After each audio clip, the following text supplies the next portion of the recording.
Nós somos da Escola Design ao Vivo, numa parceria com a Rádio Cultura, e eu estou assim, muito alegre de poder conversar nesse ciclo Slow sobre uma forma de aplicar a sustentabilidade na prática. Eu vou trazer uma reflexão para que a gente possa compreender o que significa esse movimento Slow e a necessidade que o mundo tem atual de ter ferramentas, ter modos de nos apoiarem em mudanças do nosso estilo de vida.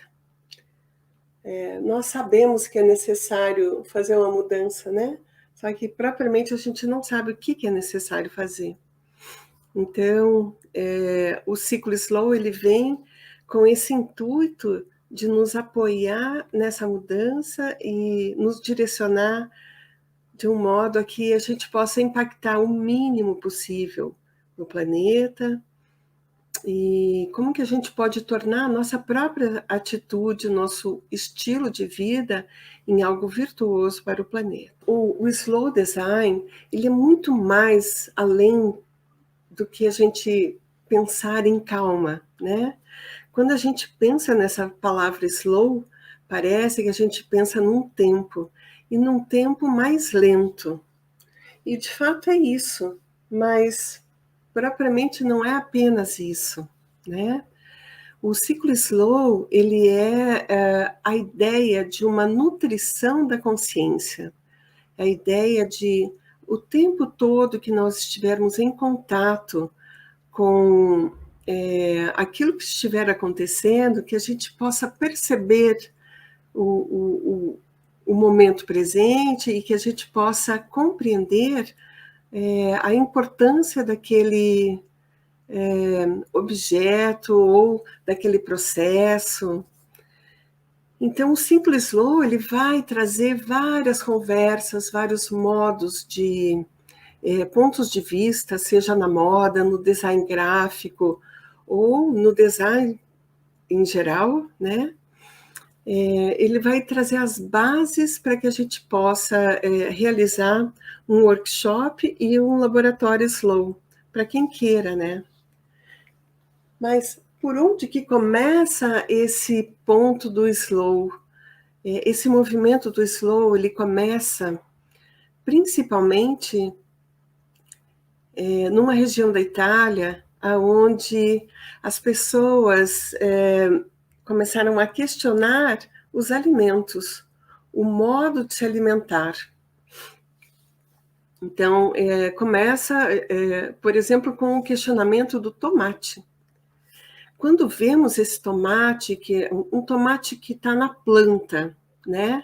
Um tomate vermelho, bonito, a gente imediatamente sente um interesse pelo sabor do tomate.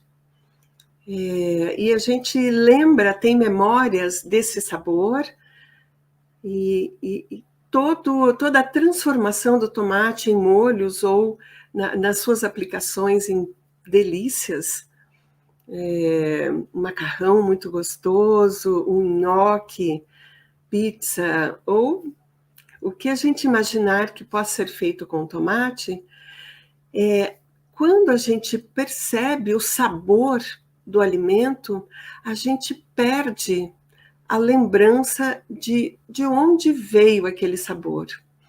Então, aqui eu estou procurando mostrar um tomate na planta, para que a gente possa reconhecer a origem desse tomate. E para que a gente possa lembrar que, para ele ser tomate, há saberes, né?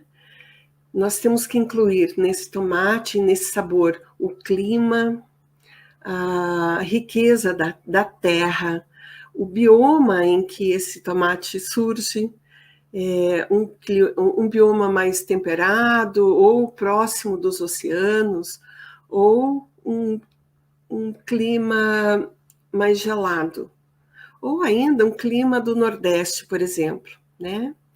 Então, quando vemos o tomate, não vemos, e quando vemos o alimento, né, o sabor do alimento, nós perdemos e esquecemos tudo isso. E além disso, mais uma coisa que surge, nós esquecemos daqueles que plantam, do tempo de colheita, o tempo de plantio, o tempo da colheita, nós perdemos um pouco tudo isso, né?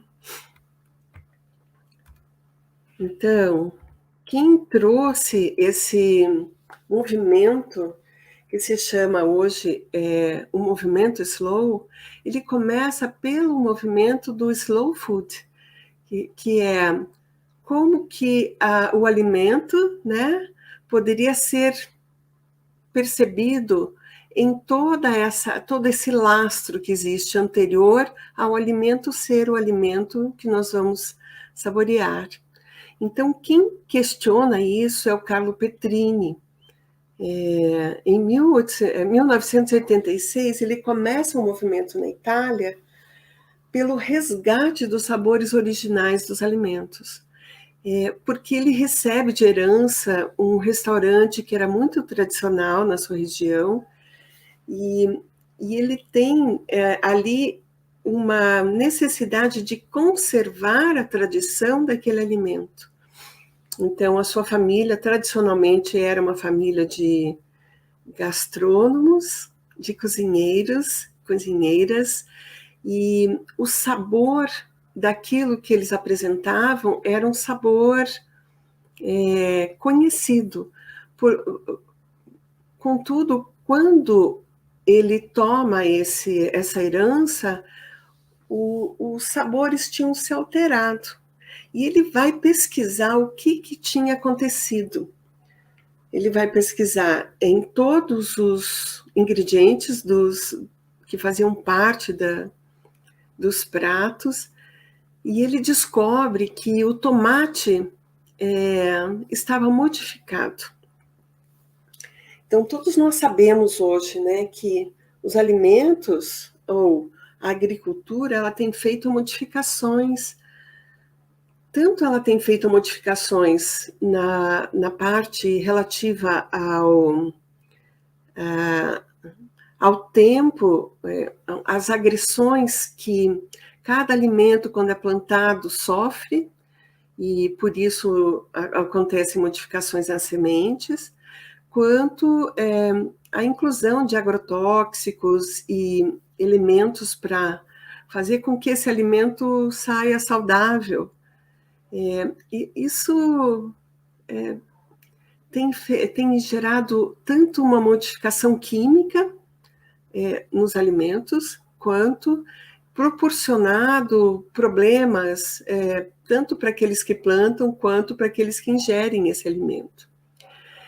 Mas esse ponto não era o que estava sendo questionado pelo Carlo Petrini. Ele queria manter o sabor tradicional da pizza da família, o sabor tradicional do molho de tomate que a sua família tinha. Então, isso exige que ele faça uma pesquisa não apenas nos ingredientes, mas na região onde ele está. O que está acontecendo no entorno da onde ele obtinha os tomates. E isso estimulou um controle da semente natural original.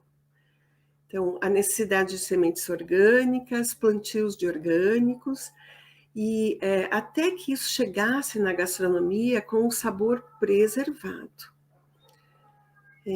Ao mesmo tempo, então, ele estimulou que a academia e as regiões, nessa região onde ele estava, fossem pesquisar os alimentos tradicionais da Itália desde o tempo de Cristo. Por exemplo, eles conseguiram encontrar a semente da uva original do vinho da época de Cristo. E como que esses vinhedos e a influência do clima, do bioma, como eu havia comentado, influenciava no resultado do sabor do vinho. E então isso mexe com o aspecto acadêmico e científico. E isso faz um estímulo à volta da biodiversidade alimentar. um estímulo de uma redescoberta dos sabores, uma educação pelo sabor, e que se criasse uma rede de produtores, né, consumidores, e o próprio gastrônomo ele entra como um coprodutor.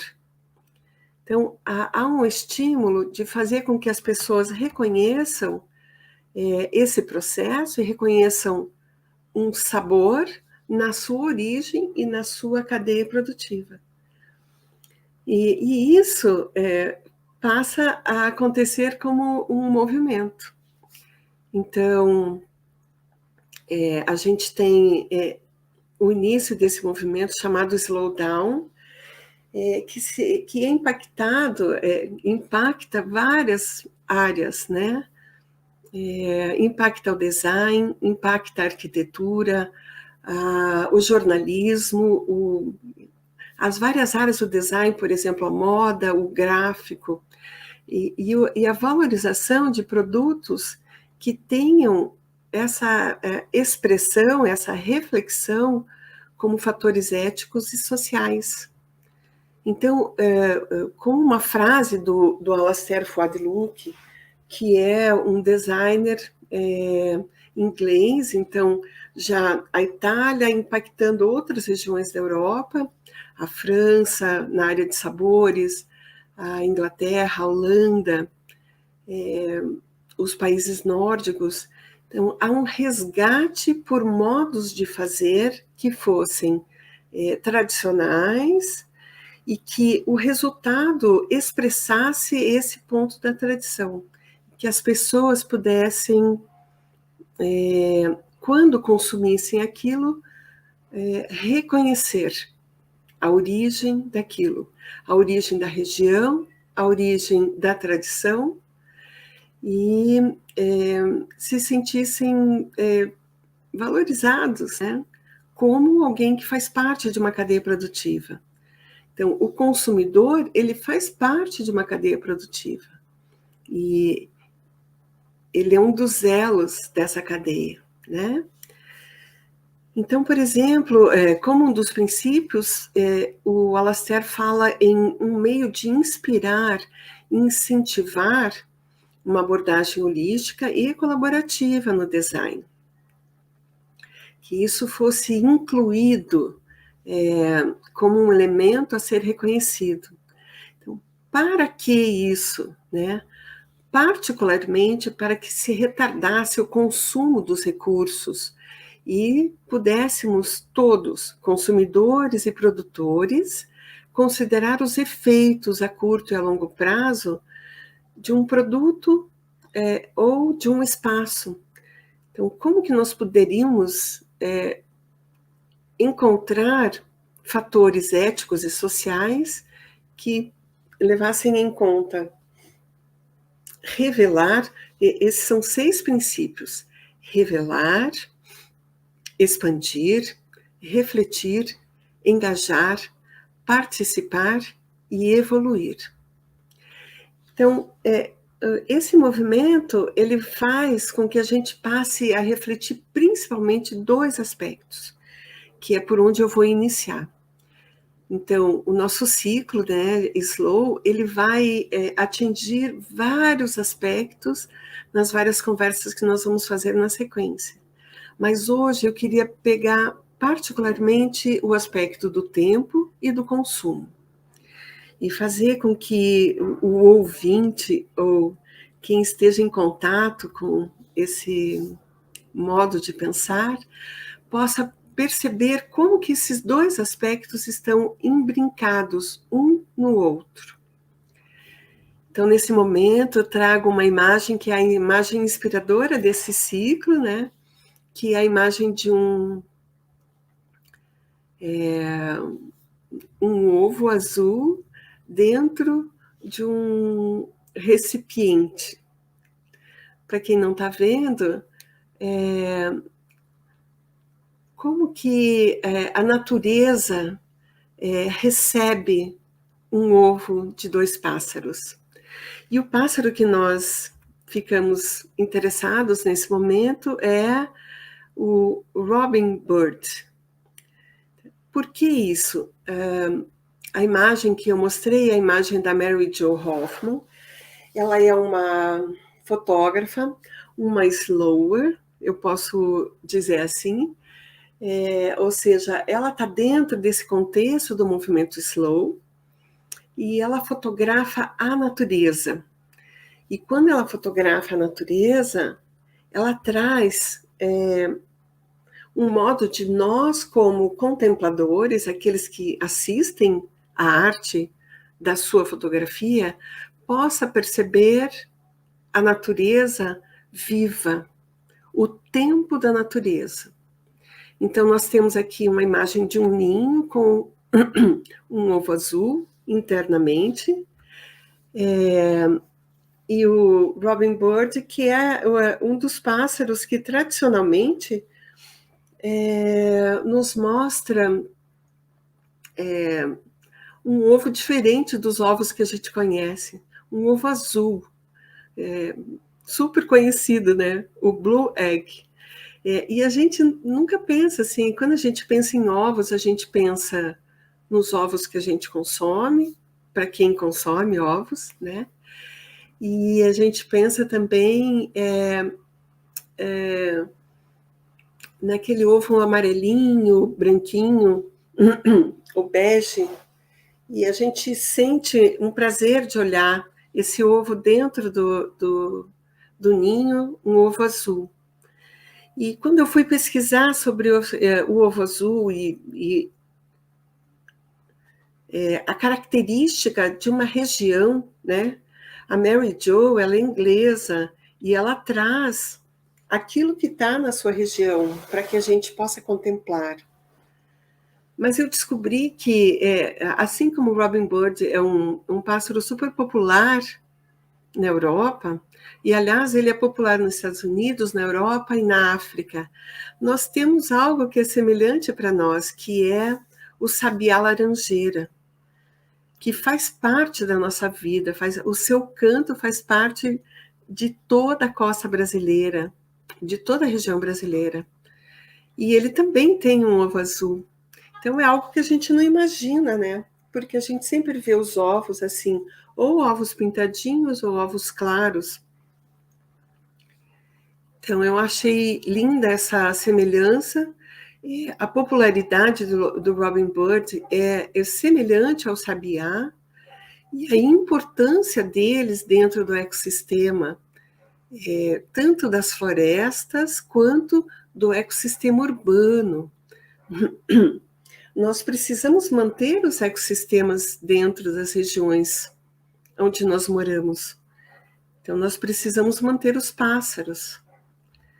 Mas por que eu trago isso de a gente observar o tempo?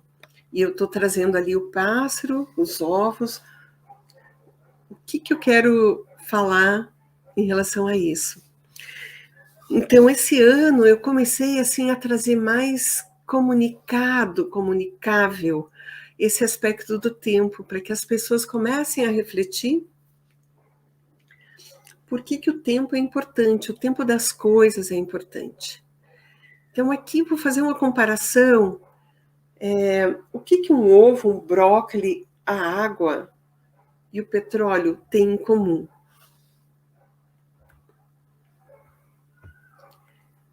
Então, todos eles são natureza. Nós somos natureza. Mas o que eles têm em comum é o tempo. Todos eles têm o tempo em comum. Nós também.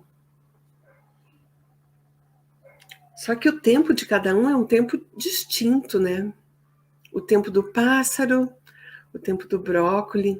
E agora eu estou mostrando essas imagens.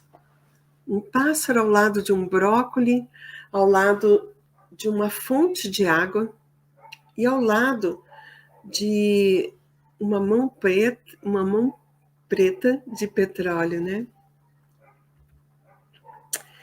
E também eles não têm nada em comum. Se por um lado a gente está olhando o tempo, de outro lado são elementos tão distintos, né? Tão diferentes, eles não têm nada em comum. Mas será? O que será que impacta a sobrevivência dos pássaros? Ou a ecologia do brócoli, a agroecologia do brócoli, a importância da água e também a importância do petróleo. Então, nós vamos perceber que essa questão do tempo, que é comum a todos eles, né, vai nos trazer uma possibilidade de reflexão sobre tudo que nasce e morre, tudo que surge e acaba, tudo que surge e cessa. Então aqui a gente já traz assim uma perspectiva, né, de ovos fechados, ovos abertos. Quando os ovos são abertos, aí significa vida, né? Aliás, quando começa a vida? Então, assim como nós, seres humanos e não humanos, tudo nasce e cessa. Nós também. Nós também somos natureza. Então, vamos discorrer um pouquinho sobre essa questão do tempo e essa importância da gente reconhecer slow. Por exemplo, eu fiquei muito admirada quando eu descobri que os sabiás, eles vivem 30 anos. Então, a gente não imagina, né? Aonde a gente mora, aqueles sabiás que estão ali convivendo conosco, eles nos observam há 30 anos. Se você é uma pessoa que vive há mais tempo em algum lugar, por exemplo, 1 ano, 2 anos ou 10 anos, em algum lugar, saiba que os sabiás sabem mais de você do que talvez você mesma, você mesmo. Então, quando eles atingem a maturidade sexual, que é ali pelos 9 meses, eles acasalam na primavera. E na primavera em si, eles podem ter até 3 posturas. E eles podem gerar de 2 a 3 ovos.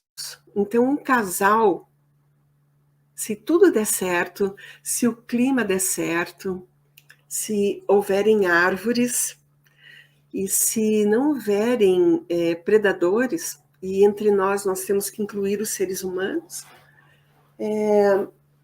se tudo der certo, de um casal de sabiás nascem 9 sabiás. E é claro que a gente sabe da importância dos pássaros para a preservação das árvores, a preservação das árvores tem uma importância imensa em relação ao nosso solo, à umidade do solo, porque as folhas das árvores geram uma umidade e uma proteção no nosso solo. E isso faz com que a água que está embaixo do solo permeie o solo, né?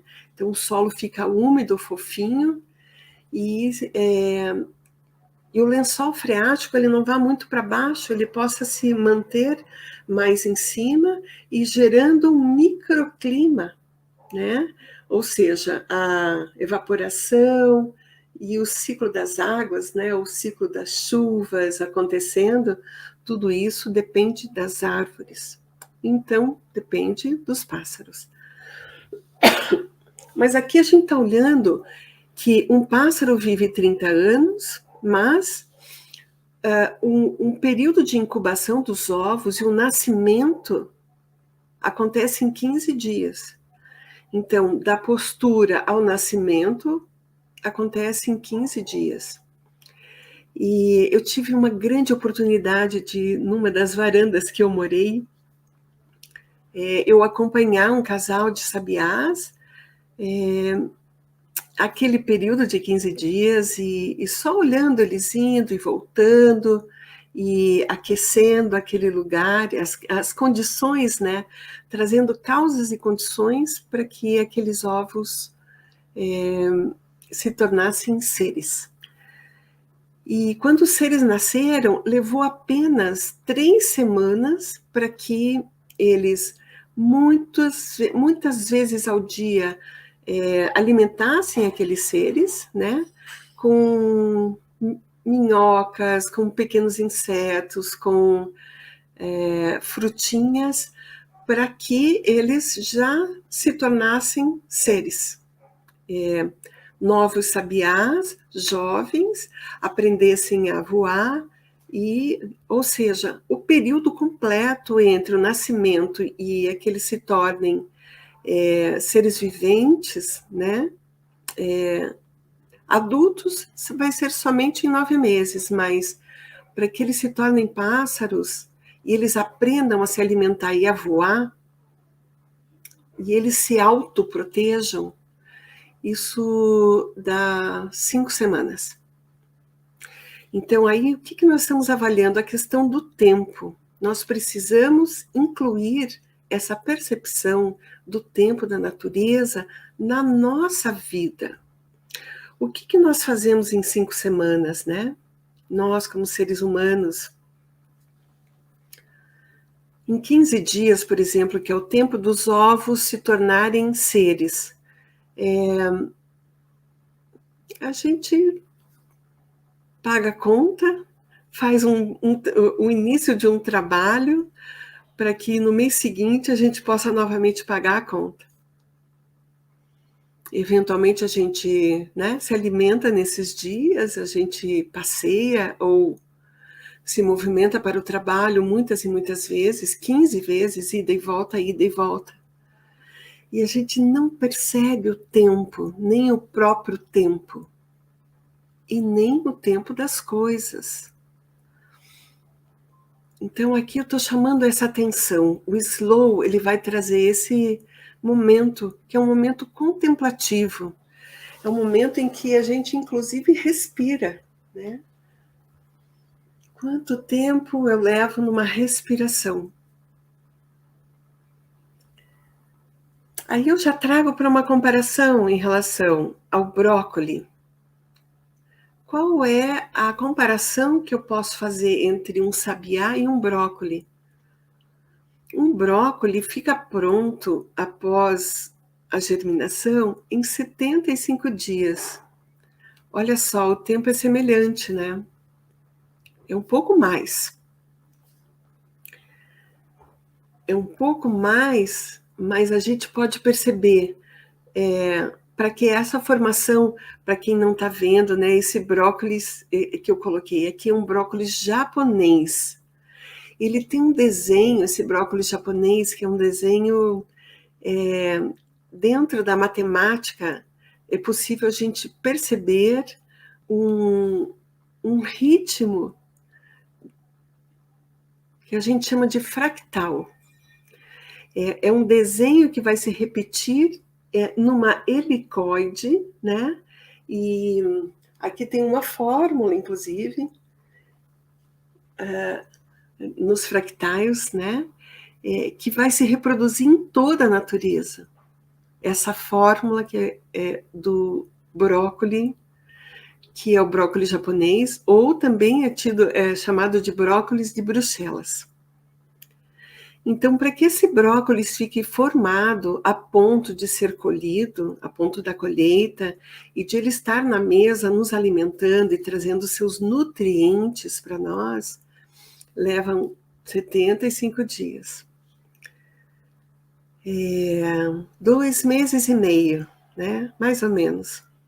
Mas aí a gente pensando ali naquele tempo anterior, que é um tempo de plantio, de colocar a semente, das causas e condições, a umidade, o clima, a chuva, a água, o solo, um solo ideal para receber esse brócoli, nós vamos imaginar mais 15 ou 20 dias, né?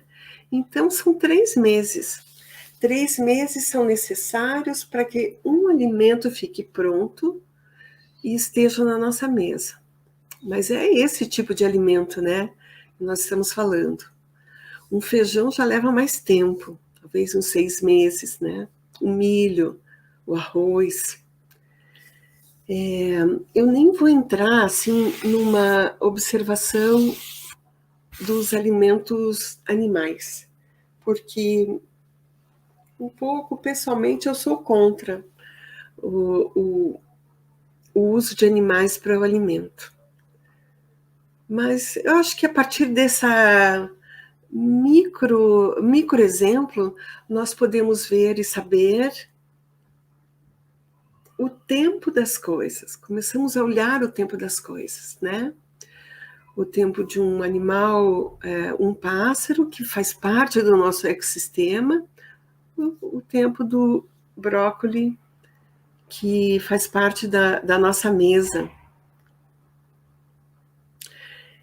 Aqui tem uma característica, né?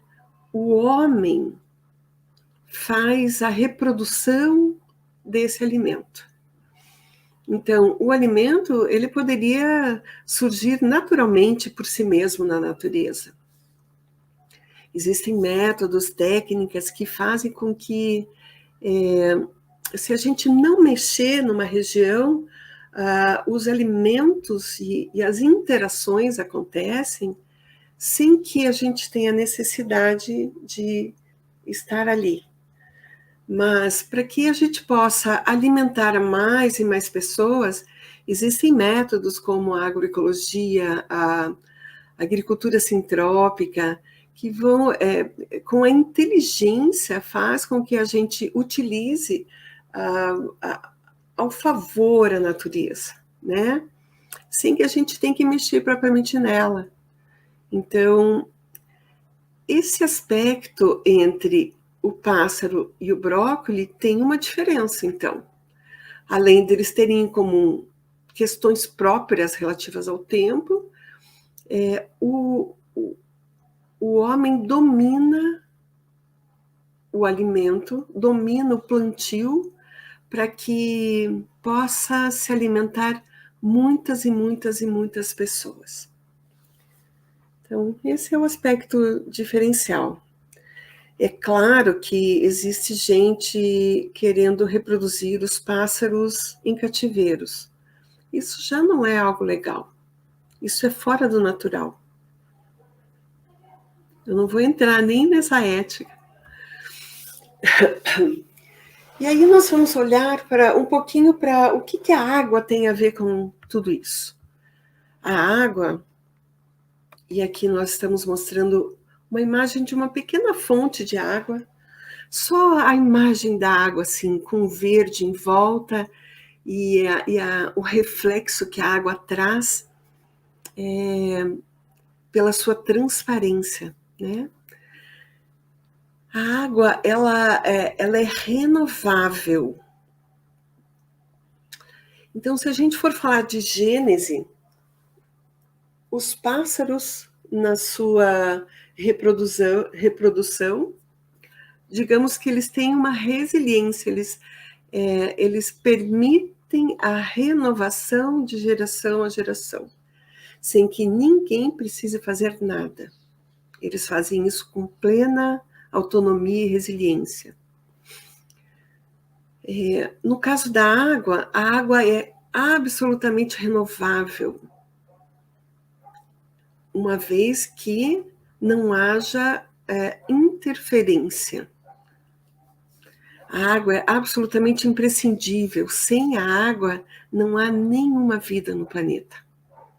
Nem na fauna e flora, nem na nossa própria sobrevivência, nós como seres humanos, a gente não sobrevive além de 3 dias sem água, né? São dados assim que a gente não leva muito em conta quando a gente pensa no tempo. Qual seria o tempo da água? Qual seria a necessidade de uma renovação nos ciclos das águas? Se a gente olhar as estações, dependendo da estação, chove todos os dias. E aí o tempo da água se torna 24 horas. Mas isso vai depender de região, do bioma. Isso também vai depender que as causas e condições em torno não sejam mexidas, não sejam modificadas. Então, é importante que a gente saiba que a água, apesar de ela parecer infinita, ela não é infinita, ela é absolutamente finita. Nós temos uma dependência ecossistêmica da água. Então, atualmente, pelo uso crescente e diverso, a água não tem tempo de se refazer. Então, esse tempo que a gente vê, por exemplo, de uma chuva a cada 24 horas, num determinado momento da natureza, na primavera, para nós aqui no Brasil, as águas de março, que são águas de outono, depende da região, a água vai ter um modo próprio de ser. O que é importante a gente olhar aqui como tempo de resiliência da água? Nós, como bilhões de seres que estamos aqui no planeta, vivemos no planeta apenas com 1% da água saudável. Por quê? Porque o planeta é feito de 97% de água que está nos mares e oceanos, ou seja, água salgada, né? Apenas 3% é água doce, e dessa pequena porcentagem, 2% estão nas geleiras em estado sólido, ou seja, apenas 1% está disponível para o nosso consumo, para tudo que fazemos. Tanto como nosso consumo de água, a água está tratada, quanto para o plantio, quanto, ou seja, agricultura, quanto para o processamento de todos os objetos. Na maioria dos objetos se usa água. Por exemplo, para a fabricação de um jeans, para a fabricação do algodão, ou seja, as várias produções é apenas 1% de toda a água do planeta existe para atender a toda essa demanda. Então, por que é importante a gente reconhecer o tempo dentro disso? Nós precisamos reconhecer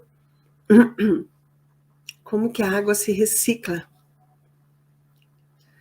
E aí, eu trazendo a questão do tempo de um ser vivo como o pássaro e o blue egg, né? Que é o início desse ciclo slow.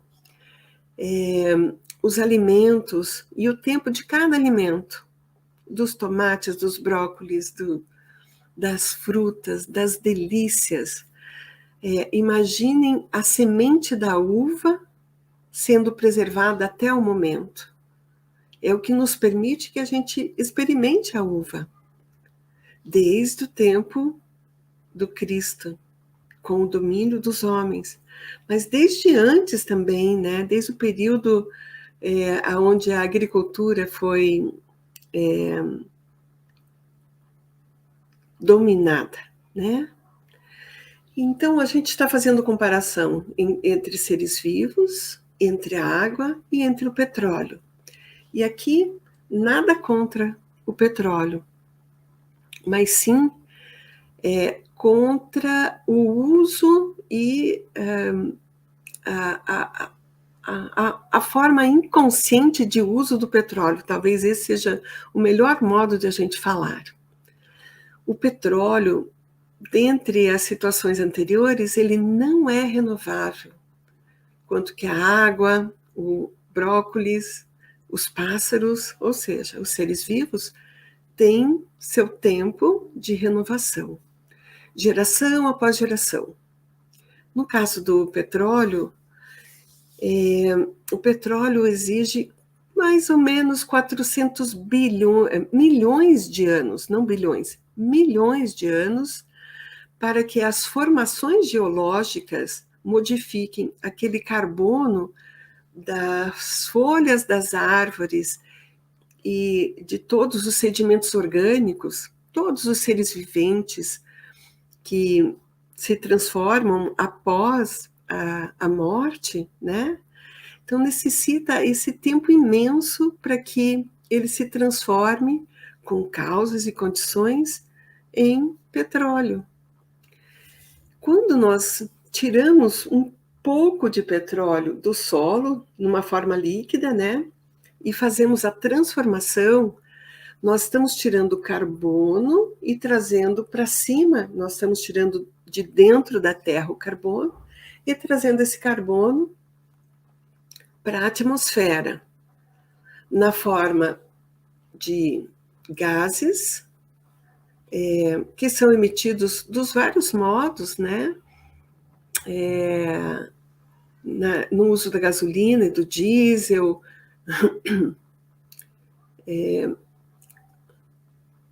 na transformação em plásticos, né? Os seus derivados, esses derivados, eles levam de 1 a 30, a 200, a 900 anos para se recomporem os plásticos, né? Ou seja, esse tempo de transformação é absolutamente não condizente com o nosso modo de vida, o nosso tempo de vida. O tempo do ser humano que desfruta, por exemplo, desse vai e vem e desse tempo que nós não vemos. Então, é por isso que é importante a gente estar fazendo essa comparação entre os seres viventes e o petróleo. E mais uma vez eu trago a imagem dos ovos. Ovos fechados, ovos abertos, ovos que se transformam em vida e, por um período, morrem. E aí, mais um aspecto que eu preciso falar, eu falei do tempo e eu falei da importância do consumo. Ao falar de consumo, é importante a gente trazer a disponibilidade, o tempo de vivência, o tempo de disponibilidade, né? Por exemplo, aqui nós temos uma imagem esquisita, né? É uma amiga, uma engenheira florestal, deitada numa árvore. Uma árvore na cidade. Uma árvore que é uma figueira. E que, porque seres da cidade perdem esse contato com a natureza e com essa noção do tempo, pessoas podem se sentir incomodadas por algumas árvores e elas solicitam que a prefeitura as corte e isso é feito à revelia de um conjunto de moradores em torno dessa árvore, incluindo nesses moradores não apenas seres humanos, mas todos os seres que conviviam nessa árvore. Então, essa árvore foi retirada agora, recentemente, em abril, no bairro do Cajuru, e a gente tirou essa foto para a gente ter a dimensão de quantos anos essa árvore tinha, quantos anos levou para que essa árvore fosse árvore, né? E não só embelezasse e fosse moradia de muitos pássaros e insetos e toda uma interação de vida, né? Mas como que Num instante, a gente acaba com esse tempo da árvore, ou de todos esses que vivem com ela. E como que a água pode ser preservada dentro de uma cidade? Como que o alimento pode chegar para nós sem a água? E como que a maioria de nós vive e convive? Então agora eu entro numa descrição dos limites, os limites do tempo, os limites do crescimento. Essa não é uma ideia nova, essa é uma ideia antiga. Essa é uma ideia que todos poderiam estar percebendo. Os índios, eles têm muita noção sobre o tempo. Mas a nossa falta de contato com os índios e os indígenas brasileiros nos faz esquecer o tempo. Então, ali por 1972 se deram conta vários países desenvolvidos de que o planeta era limitado. Em 1972 já se sabia do crescimento exponencial da população e do consumo. Então já se sabia que naquela época, em 72, a população do planeta era de 3,6 bilhões de pessoas. E já se tinha uma projeção, né? Em 1990 seriam 5 bilhões. No momento atual, nós somos 7,8 bilhões. Existe, então, uma projeção até 2030, 8,6 bilhões. 2050, 9,8 bilhões. 2100, 11,2 bilhões. Então, como que é possível conviver com um planeta finito, com a água finita, com o alimento que não é finito, mas se faltarem a água e os pássaros, é finito. Então, nessa imagem, a gente consegue ver o tamanho da população na forma de círculos ou esferas, né? O Brasil em relação aos outros países do mundo, países como a China, a Índia, Estados Unidos, Indonésia. Como que nós vamos sustentar tudo isso? Então, nós começamos esse ciclo olhando para questões um pouco filosóficas, mas que elas vão definir vários aspectos, tanto das roupas que nós vestimos, quanto tempo se leva para executar uma roupa. Não apenas o tempo da manufatura, de um ser humano cortando e costurando aquela roupa. Por exemplo, essa roupa que eu estou, muito provavelmente é feita de poliéster. Assim como essa. Não, essa é feita de algodão. Então, uma roupa que é feita de poliéster, ela vai ser necessária, será necessário o uso do petróleo, porque poliéster é um fio feito de petróleo. Mas o algodão da roupa, ele pode ser colhido em 6 meses. Melhor ainda se for orgânico.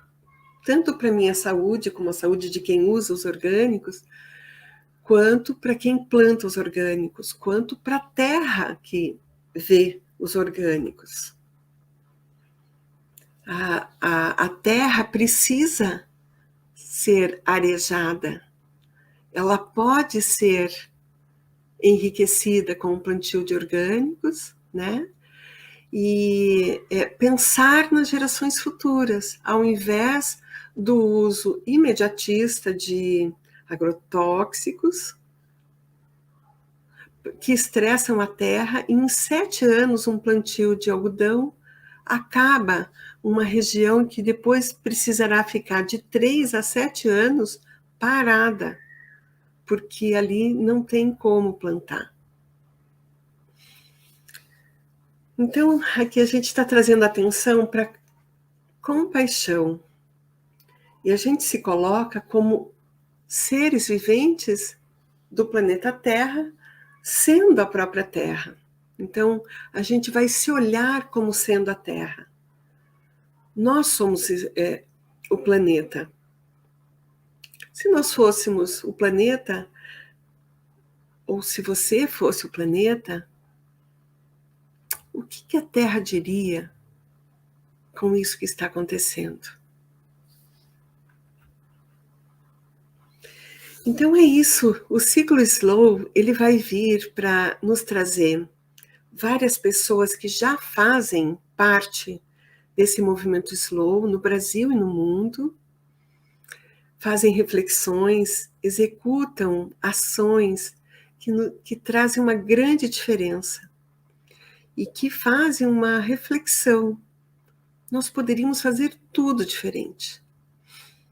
Então, por exemplo, nós vamos falar com a Gabi Garcês e ela vai nos contar quantas mãos fazem a nossa roupa. Ou então, nós vamos falar com o Luan Valotto, que vai nos contar como que é o seu processo de fazer a roupa a partir do algodão e de materiais naturais e orgânicos, e como que isso está fazendo ele dialogar com uma arquitetura para revelar uma atenção. Como que a própria roupa nos lembra de que nós, nas cidades, no urbano, também somos natureza. Nós vamos falar com o Alexandre Jean-Pierre, o Conde Baltazar, muito querido por nós, que vai nos contar o seu processo de como fazer um livro de um modo slow, como que existe uma gráfica slow, um modo de fazer que é totalmente diferente.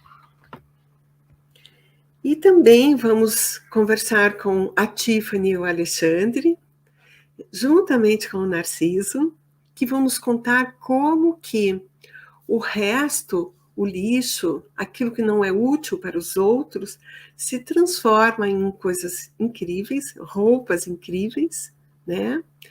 E aonde o modo de estar com essa roupa nos relembra o tempo todo. Somos natureza. Qual é o tempo das coisas? Então, a palavra, os conceitos que nós vamos utilizar vai ser revelar, expandir, refletir, engajar, participar e evoluir, que foram amplamente disseminados por Alastair Fuad-Luke, né? E que nós vamos mostrar como que isso acontece. Então, gostaria, assim, de agradecer o espaço. Agora, todos os sábados, às 15 horas, nós vamos fazer esse trabalho, essa conversa,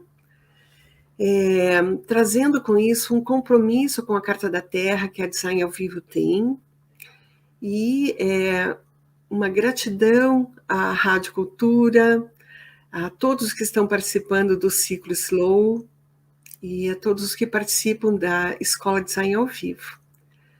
Queremos agradecer e aspirar assim que todos os seres possam caber no tempo, que cada um de vocês mesmas, vocês mesmos, possam caber dentro do tempo, que a compaixão possa surgir por si e por todos os seres. E que possamos juntos construir novas perspectivas para uma sustentabilidade. Muito obrigada pelo espaço, muito obrigada, um abraço para todas e todos.